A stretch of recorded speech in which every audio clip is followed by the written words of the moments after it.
स्वप्नांच्या मागे न धावता स्वतः स्वप्नवणा, कणिपणात महाराजांचे प्रभावी मार्गदर्शन।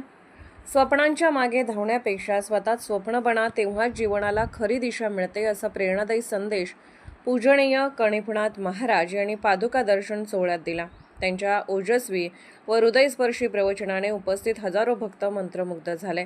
रामकृष्ण हॉल येथे जगद्गुरू रामानंदाचार्य नरेंद्राचार्यजी महाराज यांच्या वतीने आयोजित हा सोहळा अत्यंत भक्तिमय वातावरणात पार पडला। जिल्हाभरातून 10,000हून अधिक भाविकांनी उपस्थिती लावत श्रद्धेचा महासागर उसळला।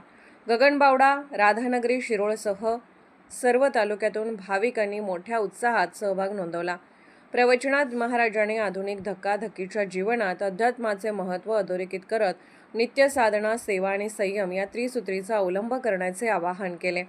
मन स्थिर ठेवून ईश्वर भक्तीत रमल्यास जीवनातील प्रत्येक संकटावर मात करता येते, असे त्यांनी स्पष्ट केले।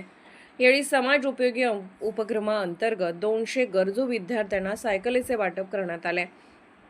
तसेच अनेकांना वैद्यकीय साहित्य देण्यात आले। शिवाय 300हून अधिक स्त्री पुरुषांना उपासक दीक्षा प्रदान करण्यात आले।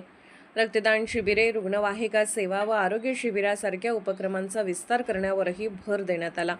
कार्यक्रमाच्या यशासाठी रामानंद संप्रदाय जिल्हा सेवा समितीच्या पदाधिकाऱ्यांनी परिश्रम घेतले। दरम्यान 1 मे रोजी गुणगौरव सोहळा आणि 14 मे रोजी आसुर्ले पोर्ले येथे नरेंद्र महाराजांचे दर्शन व प्रवचन कार्यक्रम आयोजित करण्यात येणार असल्याची माहिती संयोजकांनी दिली।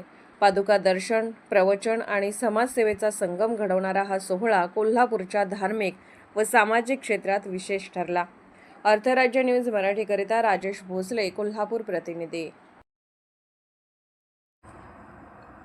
अर्थराज्य न्यूज चॅनलला लाईक करा, शेअर करा आणि सबस्क्राईब करा।